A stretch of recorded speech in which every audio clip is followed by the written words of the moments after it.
Muito obrigado. Antes de mais, gostava de cumprimentar todos os colegas aqui presentes, agradecer o amável convite, dar os parabéns ao Ricardo por mais este curso de atualização cardiovascular, parabéns também à Cristina Gavina, não a vejo aqui, pela Academia Cardiovascular. Isto é uma iniciativa da Academia Cardiovascular, como sabem, uma aposta forte da Sociedade Portuguesa de Cardiologia e seguramente uma aposta ganha. Esta é uma pergunta que eu vou tentar responder no fim, mostrando-vos a evidência que nós temos nesta área, que é uma área onde há muitas dúvidas ainda e já alguma evidência.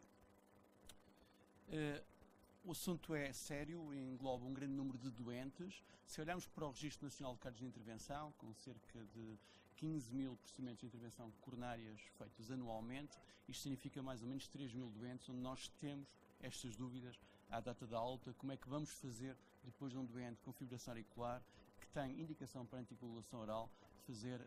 e manusear a terapêutica antitrombótica combinada. A verdade é que nós temos uma evidência muito forte e sólida, quer de um lado, quer do outro. Quer em relação ao stente coronário, onde sabemos que a dupla terapêutica antiagregante tem uma evidência forte. Sabemos também que as novas formas, os novos inibidores de P2 e Y12 têm uma evidência clara, nomeadamente o ticagrelor e o prasugrel, em relação ao clopidogrel. Do outro lado, também, na prevenção do AVC em doentes com fibrilação auricular, também temos uma evidência clara que privilegia a anticoagulação oral, não devendo fazer sequer antiagregação plaquetar para prevenir os eventos cardioembólicos e tendo a noção que também as novas formas de anticoagulantes orais têm mais evidência do que a tradicional varfarina. Bom, juntando as duas evidências, claro está, estava aberto o caminho para a tripla terapêutica antitrombótica, mas sabemos também que a tripla terapêutica antitrombótica tem riscos, claramente, de maior número de hemorragias e hemorragias major, que sabemos que têm um preço a pagar no aumento de números de eventos adversos e também de mortalidade. Se olharmos para o registro americano, com cerca de 3 milhões de angioplastias em 8 anos consecutivos, vemos que esse risco só em relação à mortalidade intra-hospitalar significa 3 vezes superior quando os doentes têm uma hemorragia major. Isto significa realmente que é um risco muito grande. E se olharmos para outros fatores de mau prognóstico, nós temos os doentes, nomeadamente os doentes muito idosos, os doentes com AVC ou com infarto prévio, os doentes com má função ventricular, vemos que se compara de forma notória a ocorrência de hemorragias como fator de muito mau prognóstico no doente internado neste contexto. Bom, aquilo que nos diziam as recomendações em 2016 era o seguinte, que devíamos fazer em todos os doentes uma terapêutica antitrombótica tripla num período pelo menos de um mês, que se podia prolongar até 6 meses em doentes de baixo risco hemorrágico e que tivessem síndrome coronário agudo, e que depois deveriam fazer terapêutica antitrombótica dupla até 12 meses e depois ficariam só com anticoagulação oral. Isto já vamos ver e vou mostrar-vos em que é que são baseadas, digamos, estas recomendações. A verdade é que o primeiro estudo que questionou um bocadinho esta estratégia terapêutica antitrombótica tripla foi o WOST Trial, que foi apresentado no Congresso Europeu de Cardiologia em 2012, publicado no Lancet um ano depois, e onde nos mostra claramente vantagens na terapêutica antitrombótica dupla no que diz respeito à segurança, ou seja, menos ocorrência de hemorragias major. E se repararmos, vemos, apontar. Vemos que mesmo na análise de subgrupos, mesmo os doentes com síndromes coronários agudos, ou independentemente da idade, independentemente do tipo de stent aplicado,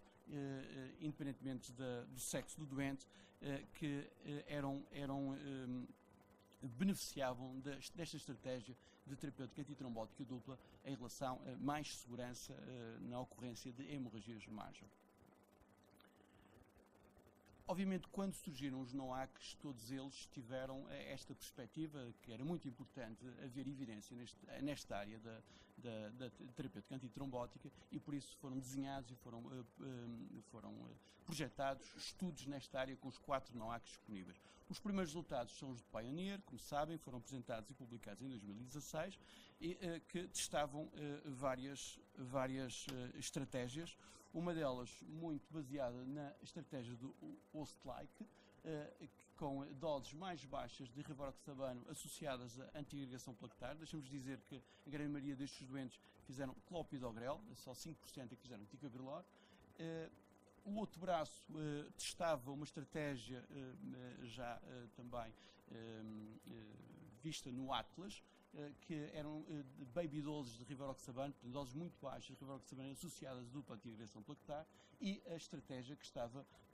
salvaguardada nas recomendações internacionais, que era a tripla terapêutica antitrombótica. Deixamos dizer que este período de terapêutica, este período inicial, estava ao critério, digamos, a duração deste tratamento estava ao critério do investigador, ou seja, do médico, e não era pré-especificada por protocolo. Bom, os resultados foram favoráveis em relação aos dois braços de rivaroxabano, quer com as baby doses, quer com as doses de 15 mg de rivaroxabano ou 10 em caso de clearance abaixo de 50, com uma vantagem inequívoca em relação ao endpoint primário, que era um endpoint de segurança, portanto, menos eventos hemorrágicos major. Bom, isto veio-se repercutir na revisão que foi feita o ano passado, este update que houve neste tipo de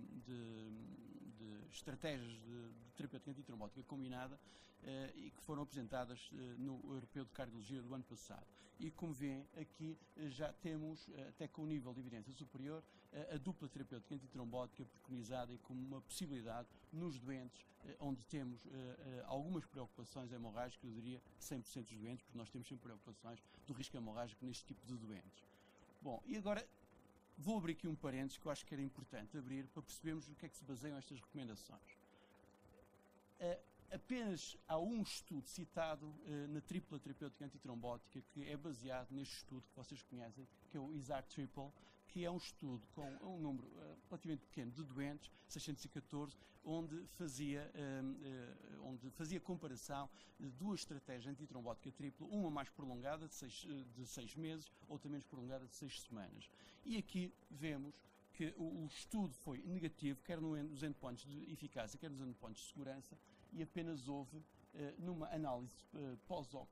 que foi feita, aquilo que seria de esperar, que havia mais ocorrência de hemorragias nos doentes que prolongavam o clopidogrel para além das 6 semanas até aos 6 meses. E por isso esta é a evidência que temos por detrás da terapêutica antitrombótica tripla. Em relação à dupla terapêutica antitrombótica, tínhamos estes dois estudos à data da publicação e da apresentação destas recomendações, deste update das recomendações, que é o USTI, que é o Pioneer IF, e já agora um parênteses também em relação à suspensão da antiagregação plaquetar e à força que os registros podem ser, os bons registros podem ter, até mesmo em influenciar a redação das recomendações. Isto é um registro dinamarquês, é um registro, tenho-vos a dizer, com 8.700 doentes, tenho-vos a dizer que o nosso Registro Nacional de Casos de Intervenção, neste momento tem 150 mil doentes, ou seja, bastantes mais do que 8.700 doentes com fibrilação auricular, e se tivéssemos um registro mais sólido e com follow-ups mais, enfim, completos, seguramente tínhamos aqui um manancial muito grande também nos registros da Sociedade Portuguesa de Cardiologia. E realmente é a única evidência que também temos que sustenta, digamos, a suspensão da antiagregação plaquetar após os 12 meses. Bom, horas depois de ter sido feita a apresentação destas recomendações, foram feitas também a apresentação do segundo estudo com NOACs, como vocês sabem, o Redual PCI. É um estudo muito interessante, com informações complementares ao Pioneer e que nos vai reforçar bastante mais a vantagem da terapêutica antitrombótica dupla. Temos dois braços com dabigatran, 150 mg, onde era permitida maior inclusão de doentes com os novos inibidores da P2Y12, como o ticagrelor, e o braço comparador era igual, era uma terapêutica antitrombótica tripla baseada na varfarina e com dupla antiagregação plaquetar tradicional. Esta duração deste tratamento era já pré-especificado, portanto não era ao critério do investigador. Deixa-vos dizer que para alguns foi muito arriscado ter aquele braço de 150 mg de dabigatran, mas deixa-vos dizer que era expectável se olharmos para os resultados deste subestudo do RELY, onde vemos que o dabigatrano, associado à antiagregação plaquetar, tem um comportamento muito interessante e de facto, bastante seguro no que diz respeito à ocorrência de hemorragias, quando comparado com a mesma combinação, mas com a varfarina. E por isso mesmo, até mesmo com implicações na mortalidade cardiovascular. Bom, os resultados foram estes. Houve uma redução de 48% da ocorrência de hemorragias no braço de 110 mg, comparativamente à tripla terapêutica antitrombótica, e uma redução também significativa de 28%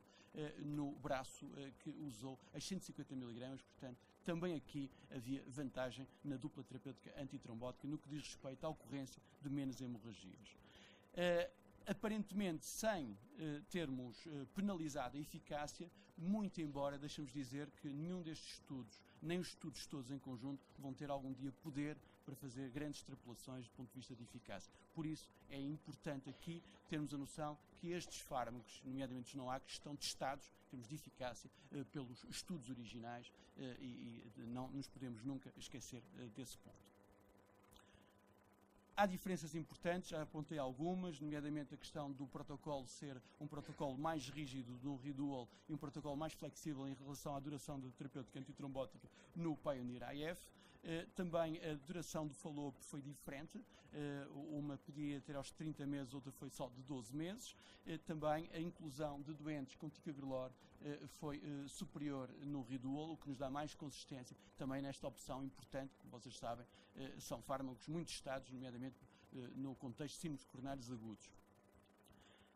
Temos mais 2 estudos a decorrer, a incluir doentes, que têm tido alguma dificuldade realmente na inclusão agora, também por culpa desta evidência que já existe forte nos 2 estudos prévios, do Pioneer e do Ridual, e são estudos muito interessantes que nos vão ainda dar mais informação, seguramente depois, de forma mais sólida, para podermos perceber algumas questões que ainda estão em aberto neste contexto. Nomeadamente o papel da aspirina aqui, que é uma questão que vai ser lançada também com estes 2 estudos. Bom, eu diria que os estudos são diferentes, mas por isso mesmo também são complementares da informação que nos trazem. O Ridual, sem dúvida alguma, por ter as full doses de NOACs, tem aqui uma perspectiva diferente e mais sólida em relação à prevenção do AVC. E eu coloquei em 3 cenários possíveis as opções que nós temos neste momento à luz das novas evidências. Uma do doente com claramente preocupações do ponto de vista hemorrágico, sem dúvida alguma que a opção mais lógica à luz desta evidência é as NOACs em doses mínimas eficazes associadas a clopidogrel. No caso de recorrência, de alto risco de recorrência de eventos isquémicos, alto risco de infarto, de doentes com múltiplos stents no tronco comum, múltiplos eventos coronários prévios, doentes de mais alto risco, devemos ser um pouco mais agressivos na terapêutica também antiagregante, e aqui o ticagrelor, sem dúvida alguma, tem um papel que já pode ser equacionado, juntamente com doses NOAC, dependendo um bocadinho do risco de AVC, as full doses ou as doses mais baixas, digamos assim, eficazes. E a tripla terapêutica antitrombótica terá aqui um papel que neste momento eu diria que é mesmo muito reduzido, até porque a evidência da eficácia desta tripla terapêutica antitrombótica também não foi testada, e esse é o problema que nós temos neste momento. Não temos nem teste de uma, nem teste do outro em relação à eficácia, mas temos em relação à segurança, e isso, sem dúvida alguma, é francamente superior em relação à dupla terapêutica antitrombótica. No lado do AVC, lembremos que a preocupação deve ser grande na prevenção do AVC, e aí o Ridual PCI dá-nos aqui um substrato grande do ponto de vista de informação, a usar as doses preconizadas na prevenção do acidente vascular cerebral, associadas a um inibidor da P2Y12, obviamente no contexto de intervenção coronária. E por isso, respondendo à pergunta que foi colocada no início, sim, na grande maioria dos doentes, julgo que neste momento a evidência que temos é mais forte para a dupla terapêutica antitrombótica, fazendo exceções, digamos assim, em alguns cenários que podem ser decididos caso a caso, mas a grande maioria dos doentes, sem dúvida alguma, que é a opção mais segura, e tendo em conta os estudos mais recentes e também a opção terapêutica mais bem validada. E os últimos segundos não poderiam deixar de ser para o Congresso Português de Cardiologia, que está a decorrer, a organização está a decorrer a bom ritmo, e lembrar os mais jovens que temos mais uma deadline a aproximar-se rapidamente, que é 31 de janeiro. Por favor, submetam os casos clínicos mais interessantes que têm nos vossos hospitais e os casos de imagem também até 31 de janeiro. Muito obrigado.